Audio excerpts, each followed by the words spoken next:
Okay. Can you hear me now? Okay, my husband would love not to hear me. No, that was Sai who said it. Okay. He's so cute. Okay. Welcome to A.W.E, Temple Beth Shalom's program to bring great authors and voices to our congregation on weekday evenings. We also welcome our members that could not join us in person via our live stream.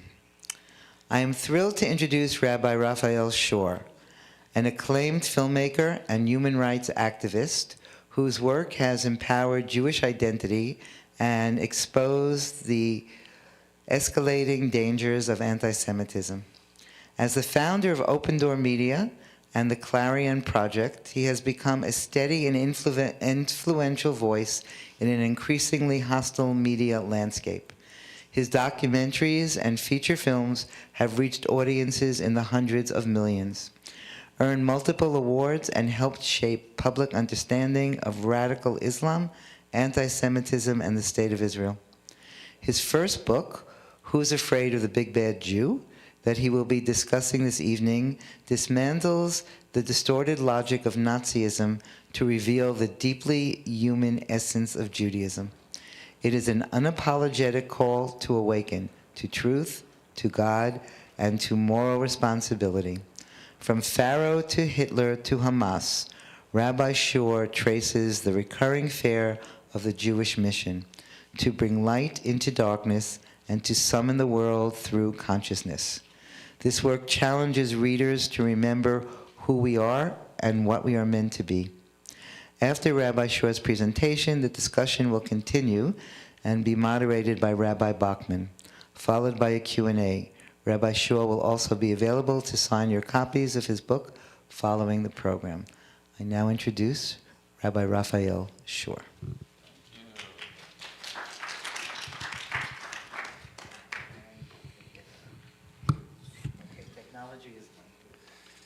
Thank you. Thank you very much, Wendy and Cindy, for organizing this beautiful event, and thank you for having me in your lovely community. Thank you, Rabbi. And I'm very excited to be here. My first time ever in Roslyn. All I know about Roslyn was the movie that I saw starring Hugh Jackman. No, it was true. I've heard different opinions. A lot of exaggeration. So it was true with exaggeration. Yes. How's that? Can you hear me better now? I will try to, and please remind me if I'm not.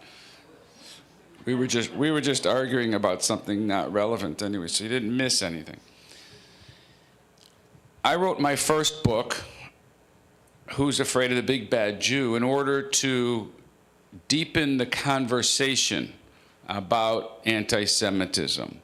I started writing it 5 years ago, a little bit more, 6 years ago, because the book came out 1 year ago, and it became an Amazon bestseller quickly, and it has wonderful approbations from Dennis Prager and Joseph Telushkin and George Gilder and all kinds of nice people. And I set out from the beginning. I actually was onto some of these ideas 40 years ago when I was studying at the University of Toronto. I'm Canadian originally, but I moved to Israel upon graduating University of Toronto. So I've been in Israel, in Jerusalem, for 40 years.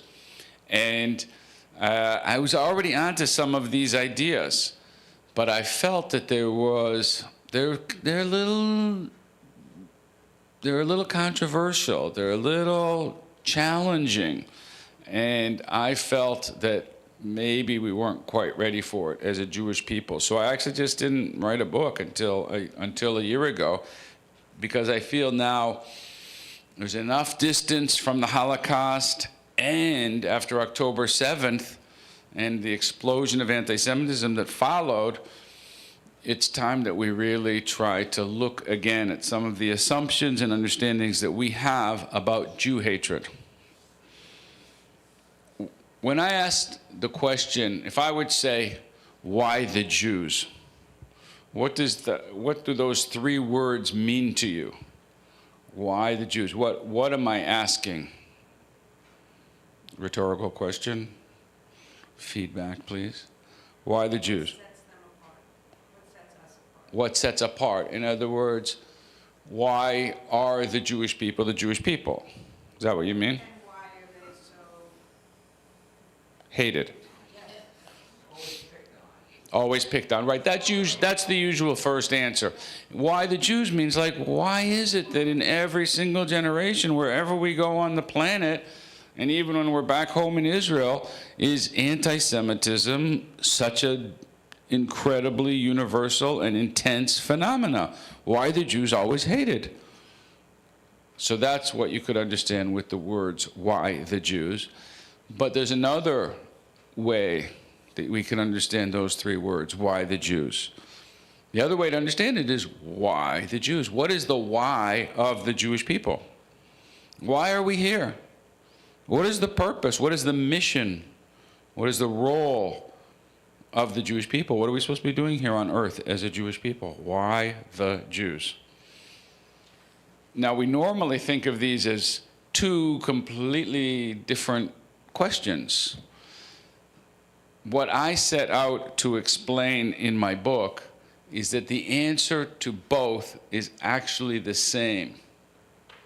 The answer to why the Jews have been hated for so long is integrally connected with who we are and why we are.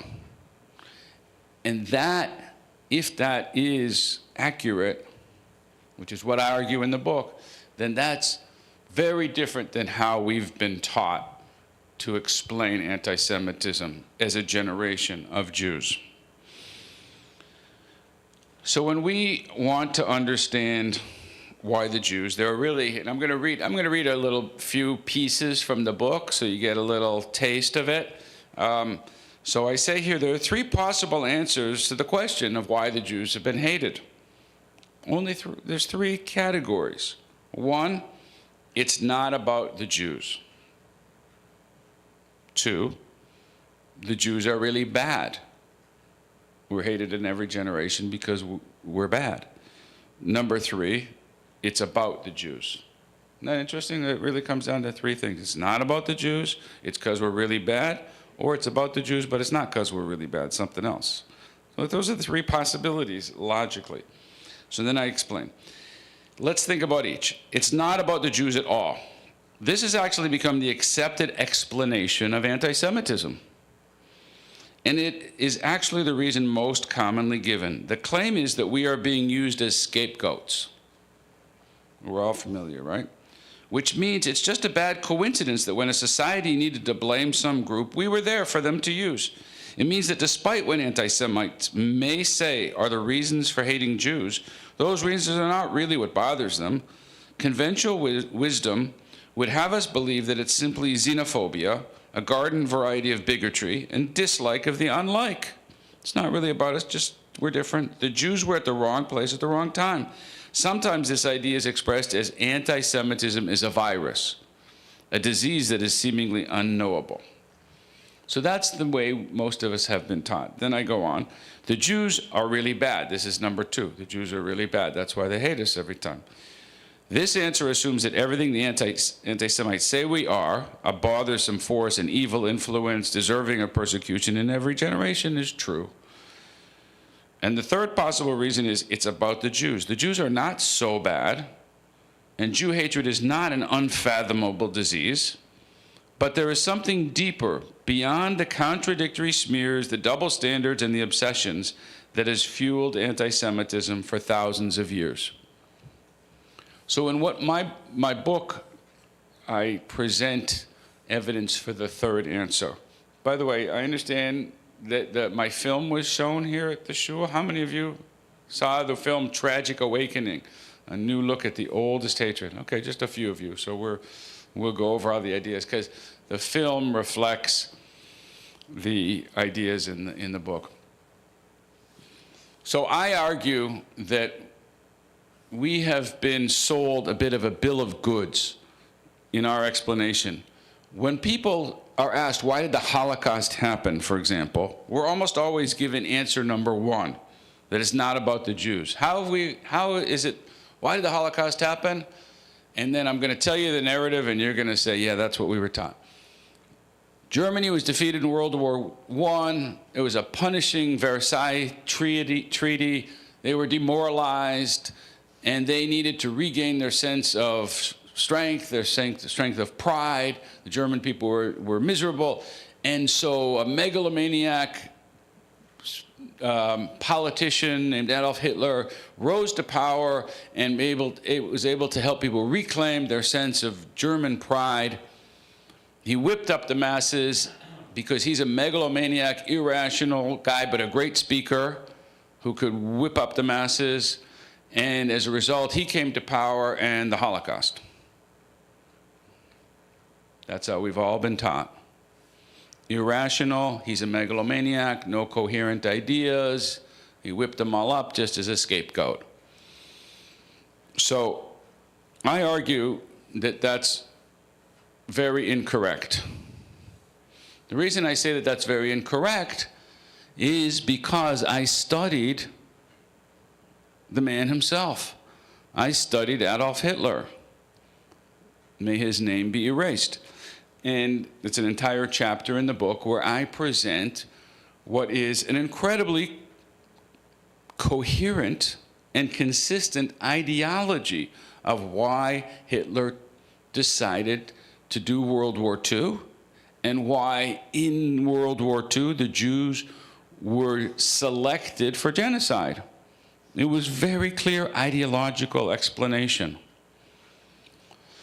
I'll tell you something else interesting. Hitler called himself a rational anti-Semite.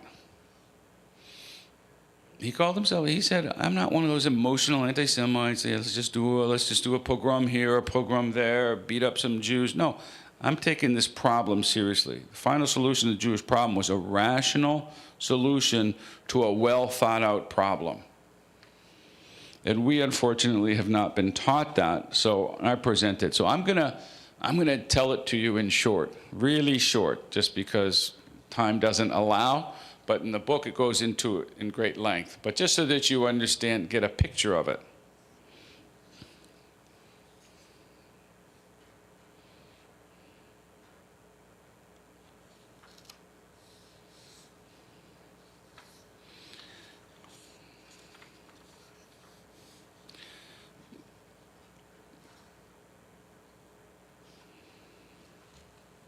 Sorry.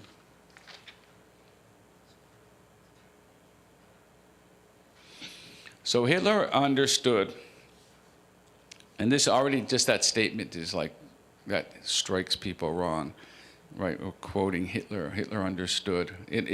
We've been raised to believe that there was no thoughts in his head. But actually, what I'm suggesting through his writing is that he understood it very clearly. So he had an idea that the entire World War was about ideology.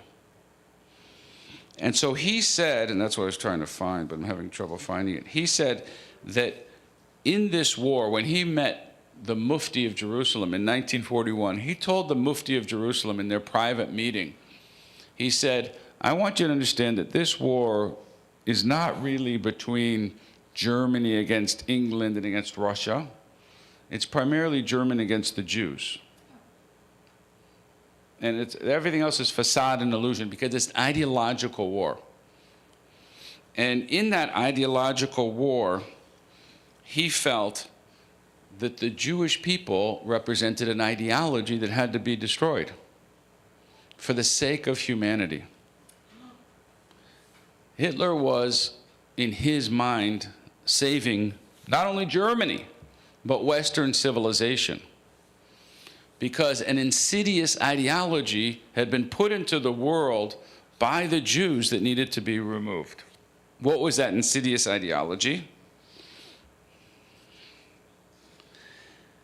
So here I'll tell you a Hitler Youth song, just to give you an idea, and then I'll start to explain it. We are the joyous Hitler Youth. This was a song that they used to sing, a little ditty. We are the joyous Hitler Youth. We need no stinking Christian virtue. Our Führer is our savior and future. The Pope and Rabbi shall be gone. We wish to be pagans once again. There's a rhyme to it there. So the idea was like this. In the 1800s, there was a new idea that came into the world called Darwinism. Darwinism said the way the animal kingdom works is based on survival of the fittest, natural selection. What does that mean? That means that the strong ones survive and the weak ones fall off, die.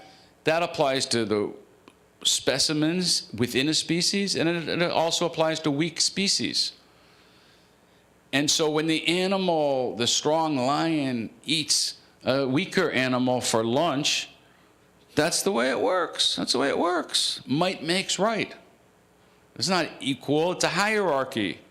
And that hierarchy and that mastery and violence creates a natural selection process that evolves, evolution, that evolves the animal kingdom to be stronger and stay strong and vital. Is it good or bad? No, it's nature. Soon after Darwin found this principle came, in the 1850s, social Darwinism, which said the same idea applies to man. Same idea applies to man, which means that humanity also should be evolving based on the same natural laws. Instead of species, it's nations or peoples or races. Strong nations survive, weak nations don't. The weak within a species die off. Is that good? That's nature. That's natural law. We should adhere to natural law because that's how humanity evolves. Might makes right. So therefore, Hitler felt certain ideas were opposing that ideology. Which ideas oppose that ideology? Well, the idea that we're all created equal, that there's equal rights, that the idea of that man was created in the image of God, and therefore each specimen has divine rights. What's the American Declaration? I'm Canadian. We believe it is inalienable rights. Yeah, that thing, right? It's like we say that's understood. Everybody knows that all humans have equal rights and deserve to be treated well. What other kinds of values go against might makes right, survival of the fittest? Special accommodations. Yeah, special accommodations like help the poor, help the weak, help the challenged people, right? Which is the basis of our society, and peace on earth. Peace on earth doesn't fit with might makes right, survival of the fittest, not peace on earth. And so what happens? Hitler looks around the world in the early 20th century, and he says, there's these two opposing worldviews. One that leads to the development of humanity through strength and power and honor, and one that leads to weakness. And he looks at the world and he says, which one's winning? Which ideology is winning? Which ideology has become accepted by the majority of Western civilization? Which ideology has become the foundation values of Europe, of Western man? And what does he conclude? That other ideology, the ideology of peace, love your neighbor, equal rights, ethical monotheism, that ideology has taken over, dominated, won, complete victory. So Hitler says, oh my gosh, the world is about to be destroyed because now we're not going to evolve. Now it's going to be like, animals in a zoo. The lethargic, we lose the vitality. So it's going to be the end of humanity. And these were not Hitler's ideas. These were popular ideas in Europe. Just Hitler was a rational anti-Semite, and he took it to the logical conclusion. And the logical conclusion was, well, wait a sec, where did those ideas come from? Who's responsible for bringing those terrible, insidious ideas into the world? Who's responsible for that? And he says, Jews. The Jews brought those ideas into the world. But it wasn't just the Jews. Hitler says this: the heaviest blow that ever struck humanity was the coming of Christianity.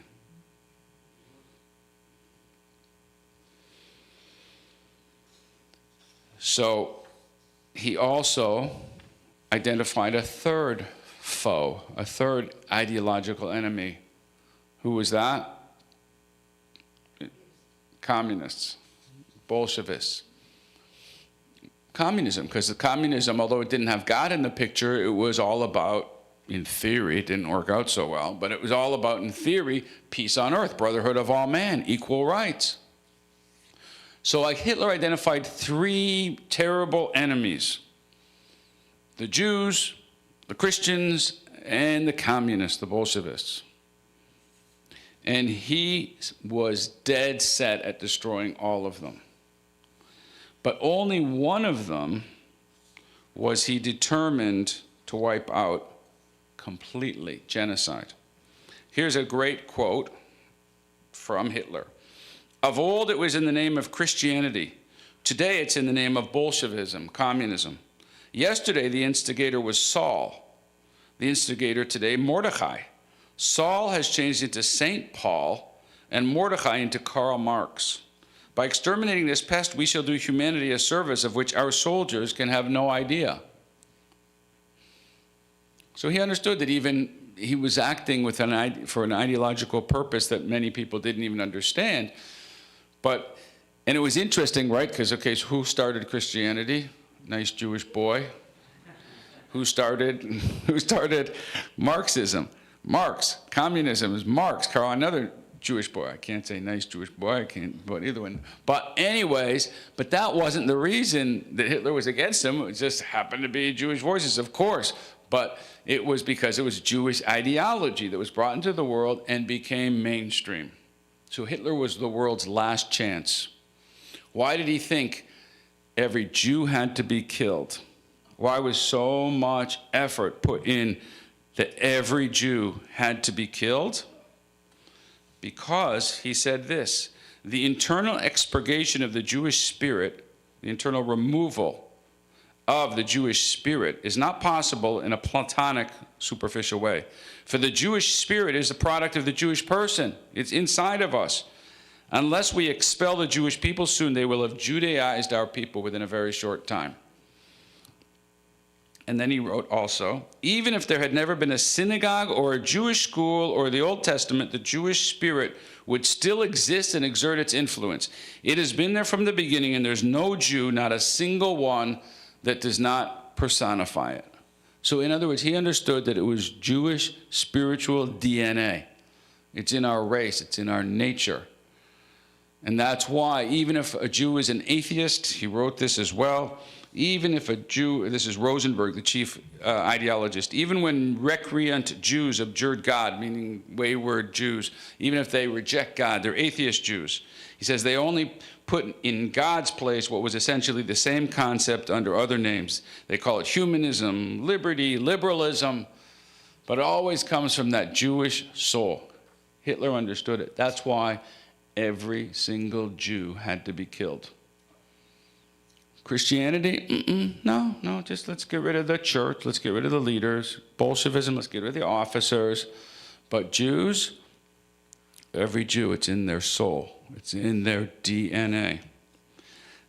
That is why he said he had to do genocide as the rational, logical, final solution to the Jewish problem was that we were bringing this ideology of love and peace and ethical monotheism into the world. There's another Hitler Youth song. No, we have not bled anonymous and without fame, so that the German race will be Judaized through Christendom again. We are free from the mountain of Sinai. The sun circulates, you leave us alone. Anti-Semitism, Jew hatred, Hitler identified, was the non-Jews' rebellion against Mount Sinai. Leave us alone. When God revealed himself at Mount Sinai, he was imposing a moral system on humanity, not just on the Jews. The Ten Commandments was for everybody. He was saying, humanity, you are created in the image of God, but you're also in a body. You have a body-soul struggle, and I'm demanding from you that you be moral. I'm demanding that you control your lusts, that you stay disciplined, that you try to become more spiritual. You're responsible for free will. That's a heavy demand that God put onto humanity through the Jewish people. And so the amazing thing is that the Torah's explanation is the same as Adolf Hitler's explanation of Jew hatred. The Torah's explanation is the same. The Talmud says, at Sinai, Sin'ah came into the world. At Mount Sinai, hatred came into the world. It's a play on words. Sinai, Sin'ah. At Mount Sinai, hatred came into the world. Because when God told the Jewish people, here's this moral system, you're going to be my messengers to bring this into the world, hatred came against the Jews. It was part and parcel of the package of the Jewish mission. God told us, bring this to the world, bring this light into the world. But it's a heavy responsibility. Mankind will struggle with it, just as all of us do in our body-soul conflict throughout our lives. This is not only the struggle of man, each of us in our life, of our body and soul conflict. It's not easy. But it is the story of human history. It's the exact same story of human history. And so when God gave us this at Mount Sinai, he put us at the center of the story of human history. And that's why the world can't ignore us. And that's why we play such an important role. And we have such a responsibility, and that's why there is an obsession with us. They can't ignore us, and they would like to wipe us out in every generation. And that's why we say the Pesach Seder, B'chol dor v'dor, amar aleinu l'chalotenu. In every generation, they try to wipe us out. Now, you know, in the Pesach Seder, it's a mitzvah, right, to teach the children. That's the whole idea of Pesach Seder. And there's a mitzvah of how to do it. The children are supposed to ask questions. We reward them. We give them candy. Ask questions, ask questions, ask questions. The 4 questions. The whole idea is built on passing it on to the next generation, father to son, mother to daughter, and pass it on. What's one question that has never been asked at the Pesach Seder? Tell me if any of you ever heard this question. When the part comes about B'chol dor v'dor amar aleinu l'chalotenu, when we read that section of the Pesach Haggadah, and it says in every generation someone's trying to wipe us out. Has anyone heard the question, Mom and Dad, what do you mean? No one's trying to wipe us out. What are you talking about? Everyone loves us. Can you imagine that? 2,000 years. We've been saying in every generation, someone's trying to wipe us out. But this year it's Iran and Hamas, and you can name a few more, Hezbollah and radical Islam, right? But in every generation. It's wild. It's wild. What the heck is wrong with the world? It's not our problem. And so my assertion is that Adolf Hitler somehow came up with a very deep insight into the nature of the Jewish people and the nature of this fundamental human conflict. Unfortunately, he was evil. He wasn't crazy, he wasn't irrational. He was evil, he was raw evil. We've de-Judaized anti-Semitism. We've taken away that Jewish meaning, unfortunately, as Dennis Prager says. But this is what he came to. And my contention is that this is the foundation for anti-Semitism throughout the ages, and that's the Torah's explanation as well. And then people we bother them. So then they come up with other explanations. It's because you're too rich. It's because you're too poor. It's because you're too different. It's because you're too similar. It's because you're communist. It's because you're capitalist. It's because you kill Christian babies to take the blood and make matzahs. It's because you're genocidal baby killers. It's because you're colonialists. It's because you're genociders. It's the same thing. It's the same thing. Whatever is distasteful and most hateful to a society, the Jews are that. As Vasily Grossman said, you tell me what you accuse the Jews of, and I'll tell you what you're guilty of. Human rights is the big thing in this generation, so the Jews are the worst. In Christian society, we killed God. In science, in Germany and at science, we're the worst race. We're always the worst. Evil in every generation finds the Jews. What a compliment. That's my point here. My fundamental point here, my fundamental takeaway is that anti-Semitism, Jew hatred, is the most backhanded, incredible compliment to the greatness of the Jewish people. It's only because we have changed the world. Hitler was not wrong.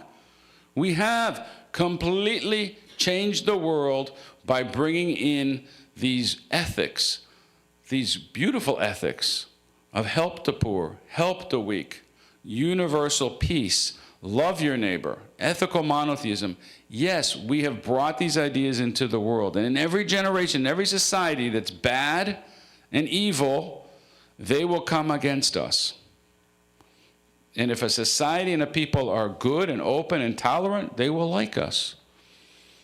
That's why we did pretty well in America for the last 50 years. But this is really the greatest compliment. So most Jews hear the anti-Semitism and they feel so bad and then what's going on, blah, blah. My point is, see Jew hatred, understand it's their problem, and understand it's the greatest compliment. We are an amazing people, and it's such a privilege to be part of this amazing people that have transformed humanity and continues to do good. And the fact that the world has a problem with us is their problem. And it's to be expected. It's to be expected because this is the story of human history. It's so fundamental to being human. And so I want to flip it on its head. I want to help us and help the next generation have pride in what is great about being Jewish, rather than just talk about the negative anti-Semitism and why do they hate us and let's stop anti-Semitism. Let's focus on what makes us great. And that happens to be why we bother them. But let's focus on what makes us great. Let's love being Jewish. Anti-Semitism fundamentally is a spiritual phenomena and a reaction against who we are. And the best response is a spiritual response. Be Jewish. Thank you. So now we'll have a little conversation with the rabbi. Let's move. No. Should we move it to the side?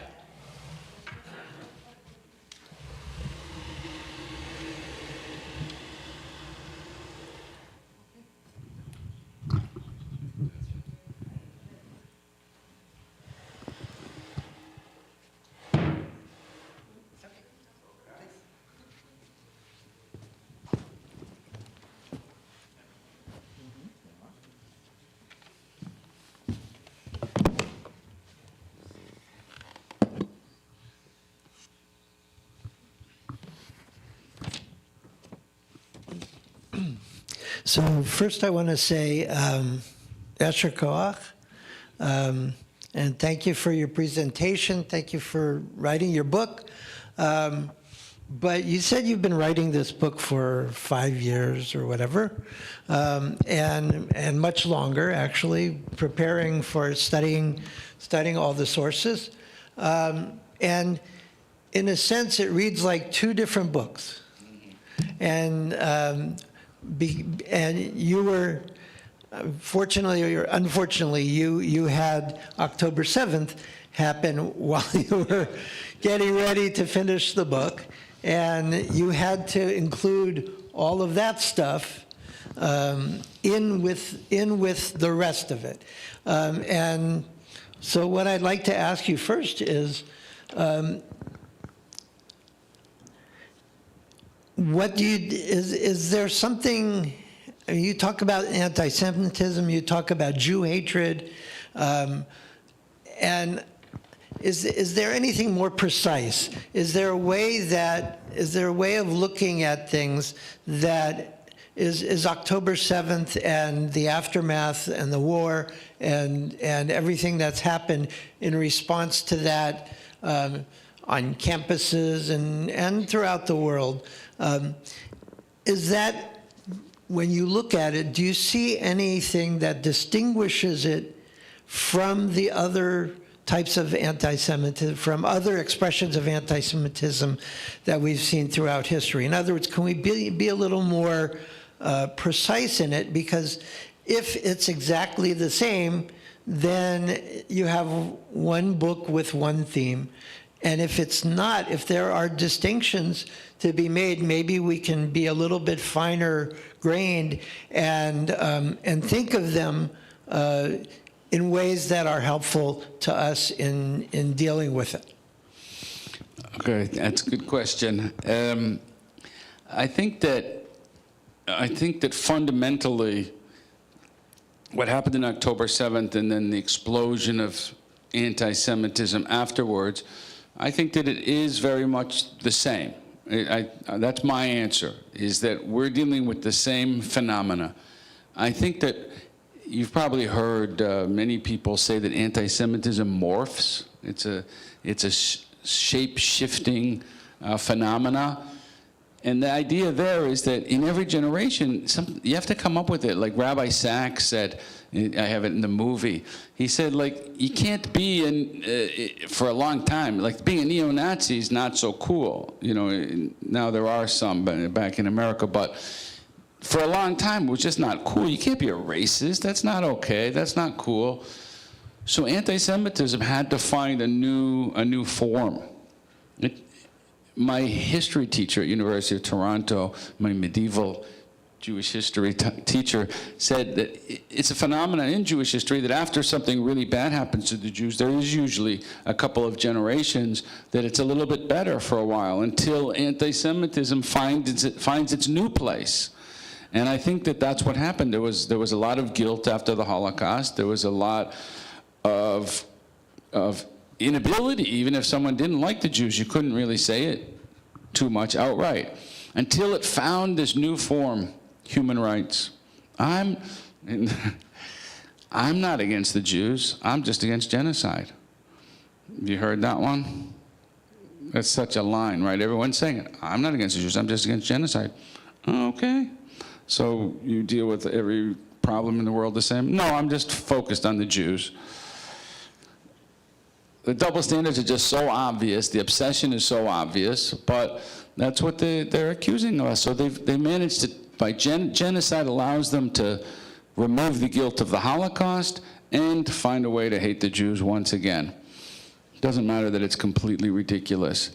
And so to me, we get distracted. We Jewish people distract ourselves by believing their superficial reasons.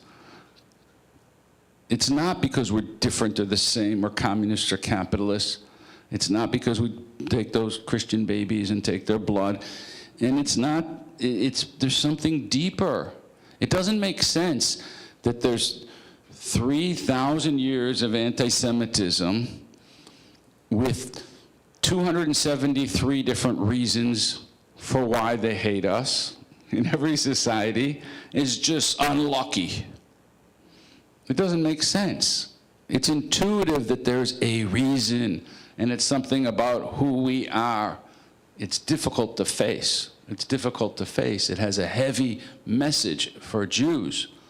So we prefer maybe to de-Judaize the whole thing and label it as irrational and whatnot, unknowable and different in every generation. And maybe it's because we really aren't so nice to the Palestinians, and maybe that's why. So maybe if we just stop doing that, they'll like us.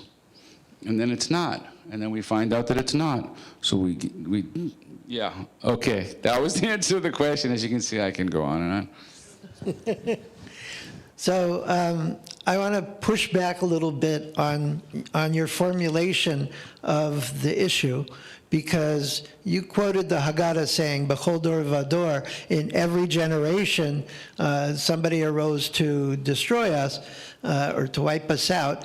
And I don't know if the Haggadah, if that claim of the Haggadah is actually true. I know that throughout history, over the past few thousand years, there have been many, many times, but is it every single generation? Is it every single year? Is anti-Semitism a constant, or is it a recurring problem? And if it's a recurring problem, is there something that forces that problem to bubble up at certain times in history? And if that's the case, should we be, in trying to solve the issue, should we be looking at those times in history when it bubbles up and say, is there something that relates them, as opposed to just being the problem is the Jews? So I hear the question. You know where the word ghetto comes from? Ghetto, what? Yeah, foundry in Italy. A ghetto comes from not Harlem, but from Italy, which was the first place, Venice, Italy, where the first ghetto was formed. And it was an island that they said, here, Jews, this is where you can live, in the 1500s, and you cannot go out after 6 p.m. and you have to be back in by then. You can go out from 9 p.m. and do certain type of jobs, right? That's pretty anti-Semitic, right? How long did the ghettos last for? How long were the Jews in the ghetto? By the way, it was called ghetto because that means iron factory, because that was what was on the island before they put the Jews there. And when I say island, I mean 200 yards square, right? How long were we Jews in the ghetto for? 300 years. 300 years. And this was every single city in Europe.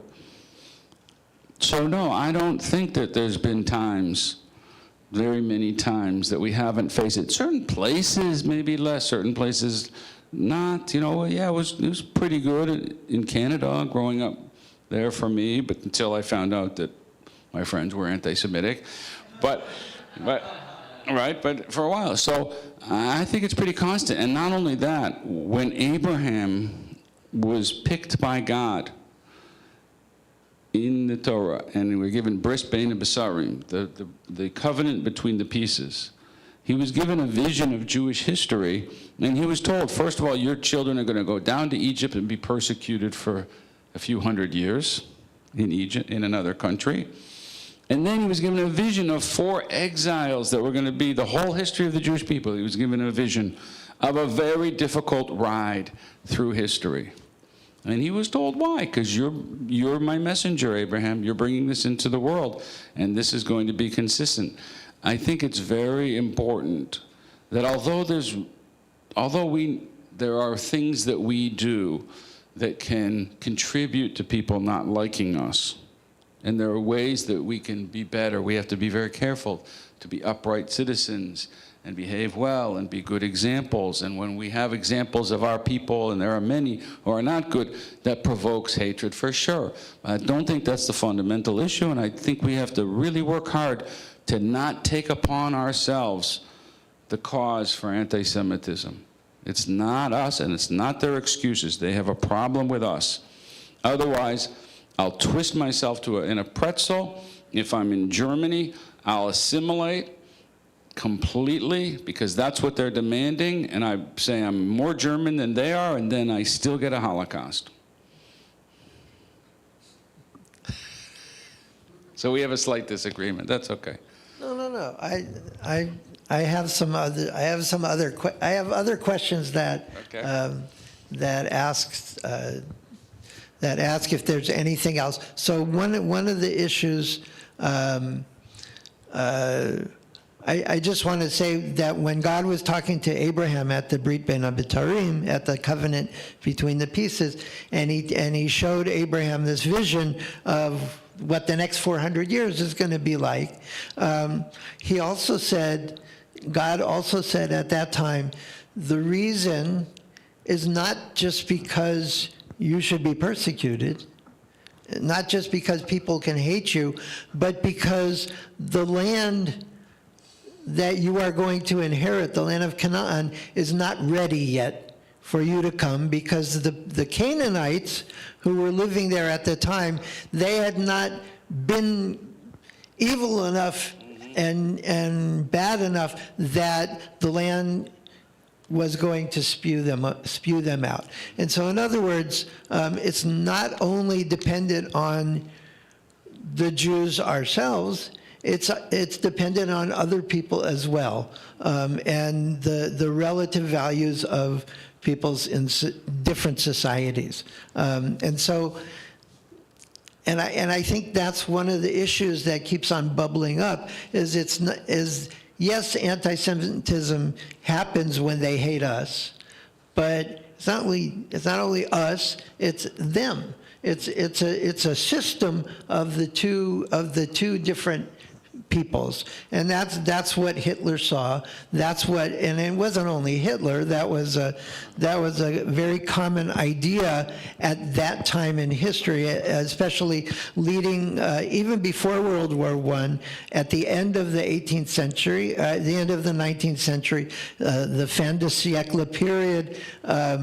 It wasn't only in Germany, it was in France, it was all throughout Europe, and a lot of solutions were proposed because people saw society kind of falling apart. And it wasn't just only Jews, and there were solutions. Even Jews themselves saw the same problem, and that's why, as you quoted Freud from Moses and monotheism, that's why some certain ideas came of how to fix things that were falling apart in society. So I think that was one of those time periods that was very ripe for things to break down and atrocities to happen to somebody. And of course, we're Jews, so it happens to us. And there have been other times that has happened under the Romans, right? At the turn of the original millennium, the temple was destroyed. We were taken into exile. Christianity came to be all under the oppression of Romans. There have been different times when it really has been focused. And in a way that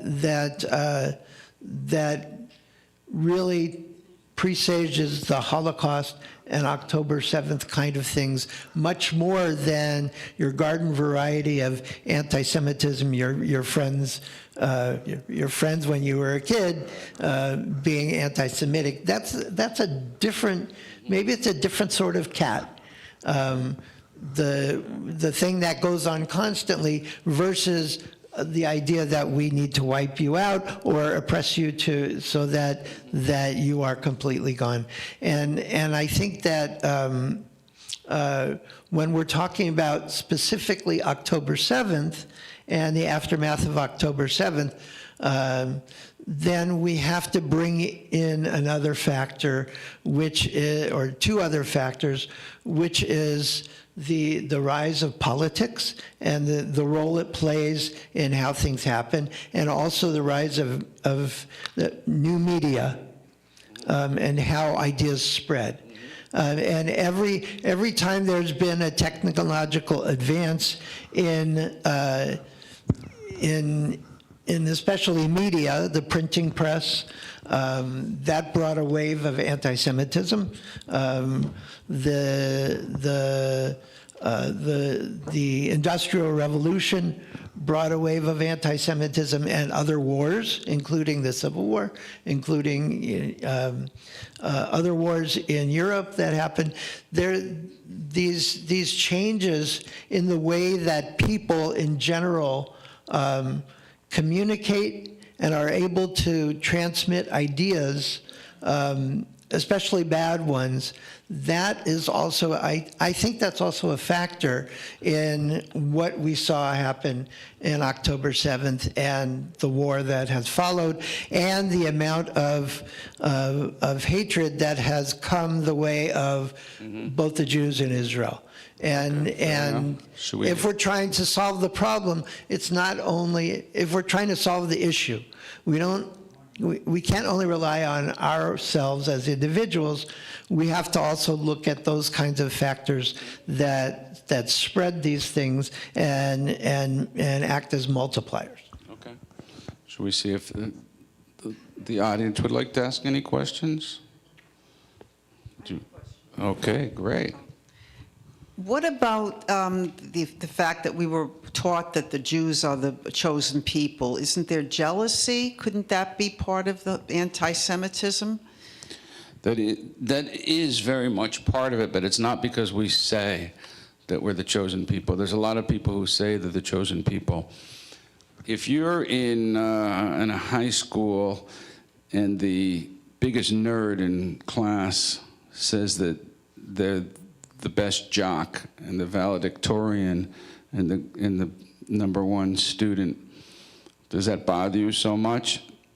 It doesn't bother you so much, but when the best jock and valedictorian, the smartest person, says that they're the smartest person and the best jock, then it bothers you more. So throughout the world, there are a lot of people who say they're the chosen people. When the Jewish people say they're the chosen people, that bothers people a lot. Because deep down, there's a sense that maybe we are. And the way I paraphrase it, and I think the Jewish people don't cause a lot of anti-Semitism by calling themselves the chosen people, because we don't, for the reason that you're saying. We're really bad at calling ourselves the chosen people, whether we believe it or not. But we're so concerned about causing anti-Semitism by saying we're the chosen people that we don't call ourselves the chosen people for the most part. At least now, maybe we did in other generations. So I like to say that we are a spiritual powerhouse, a spiritual superpower. I think that when I present this actually to I was telling Wendy and Cindy before, when I present this to non-Jewish groups, I'm careful also not to say it's because we're the chosen people and stuff like that. But that's what Hitler was saying. Hitler was saying, you Jews have brought this spirituality into the world. You Jews are the people that I'm choosing amongst all peoples on the earth for genocide because you have transformed humanity with God's message, right?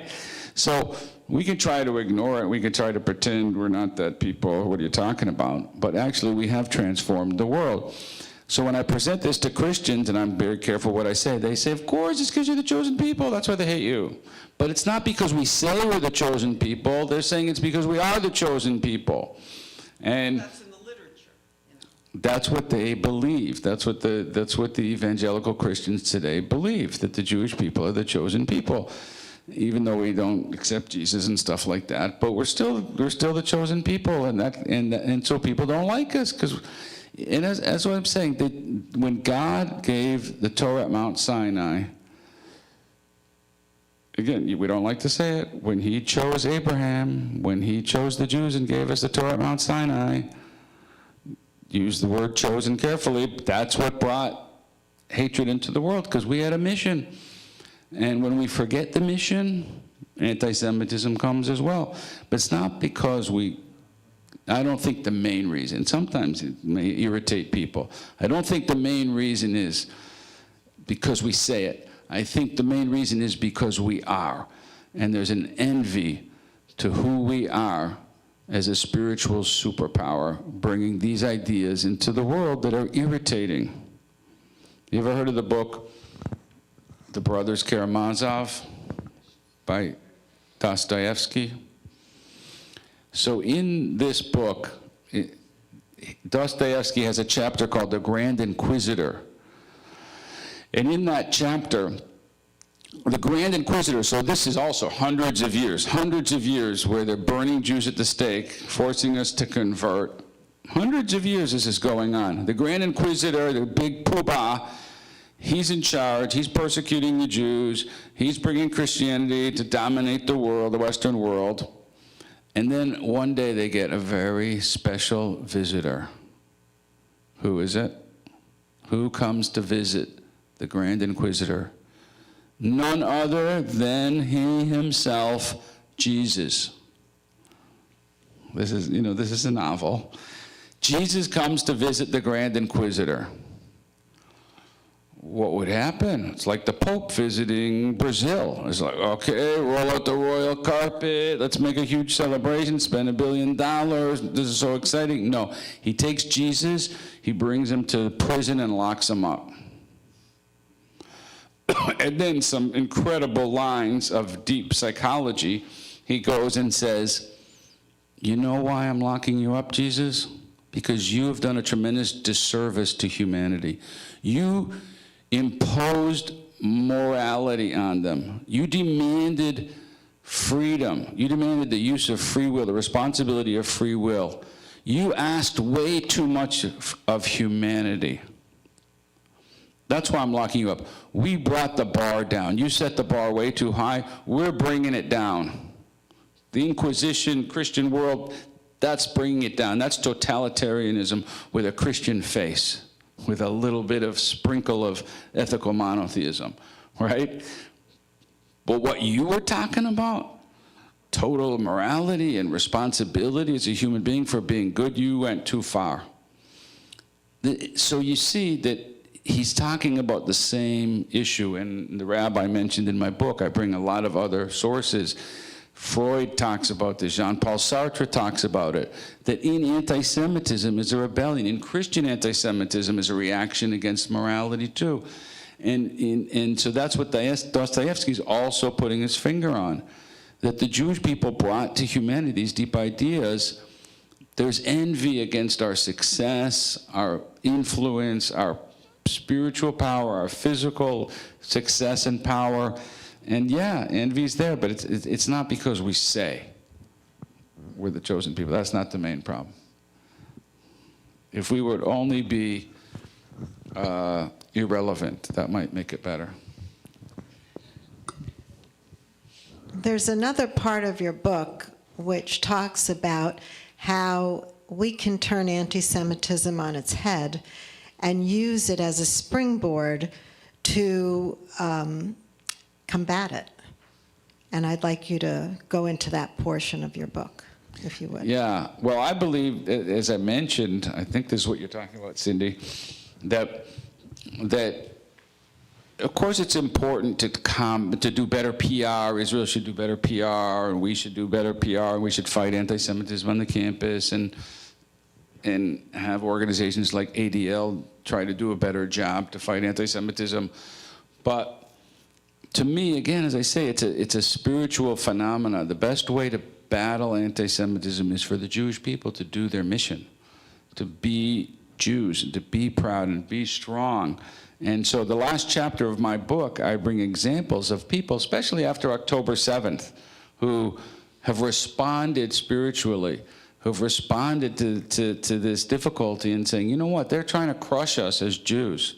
That's always been the purpose of anti-Semitism. Convert, or die, stop being Jewish, kill us entirely, destroy our religion. The purpose has always been to stop Jews from being Jews at the end of the day. Today on campus, don't be pro-Israel. Like, stop identifying as a Jew. Don't be pro-Israel. It's always the same fundamental thing. And so the best response is to be Jewish. That's what they're trying to stop. So and they're fighting the spiritual influence. So we need to do our job. We need to be a light. And there's lots of ways, and that's what there's lots of ways to do that. There's religious ways, nationalistic ways, moving to Israel. There's all kinds of ways to stand up and be proud. Do more mitzvahs, do more chesed, do more activism, all kinds of ways to stand up. But to me, that's where our strength comes from. And I think it's ultimately the greatest way to fight the hatred. I want to thank you both. Oh, I'm sorry. One more question, and then I'll be happy to sign any books if you like. I may need you to, I'm sorry. Marty?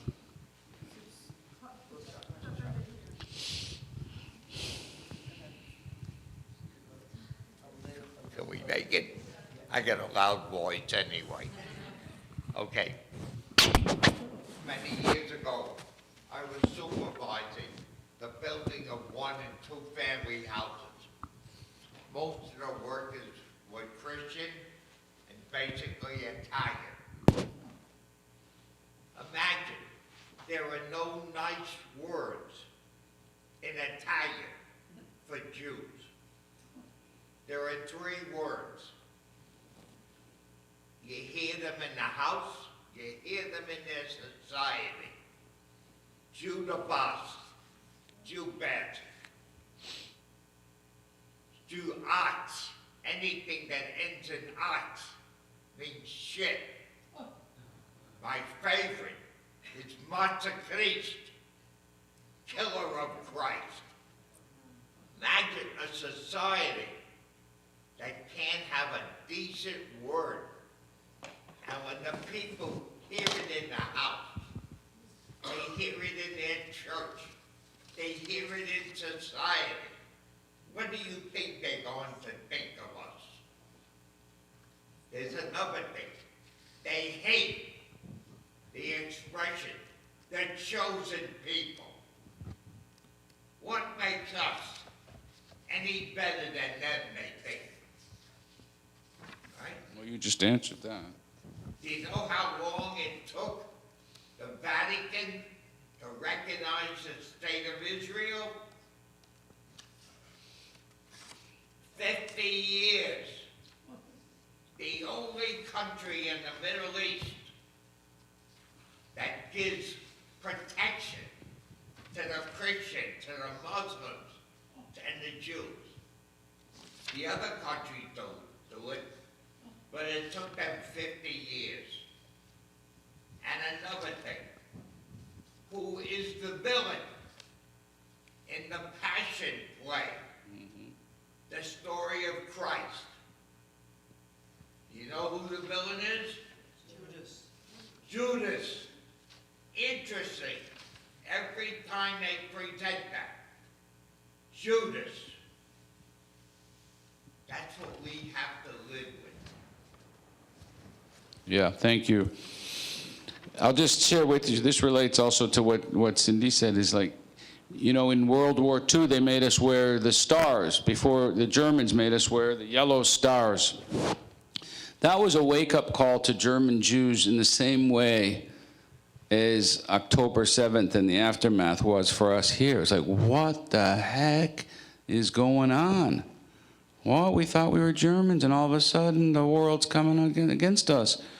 So there was a famous World War I veteran named Robert Welch who wrote a piece in the newspaper that had a huge influence called "Wear It with Pride."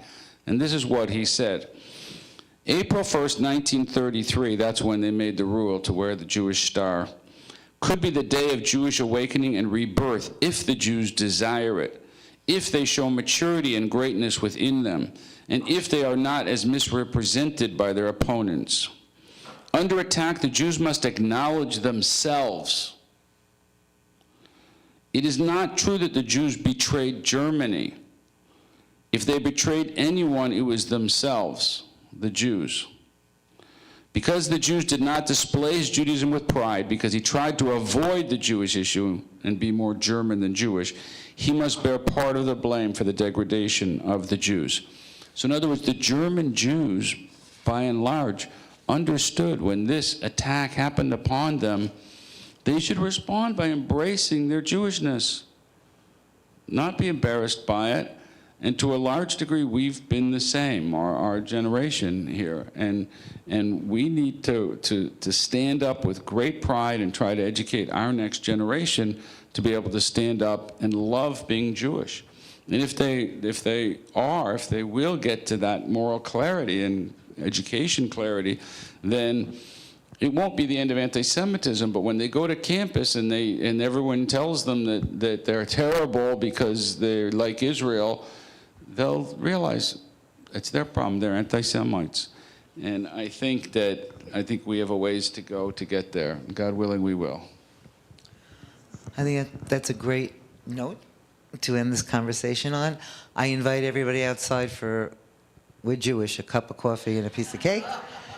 And the Rabbi has agreed to stay and sign the copies of your books. If you've pre-purchased them, they're already out there for you. If not, you can purchase them now. Thank you very much. Thank you. Thank you.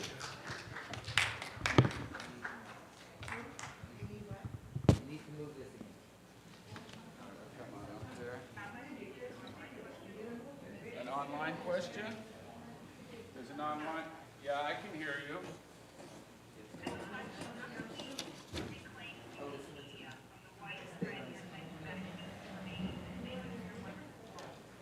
Thank you very much. We can't. I'm sorry to say that. By the way, am I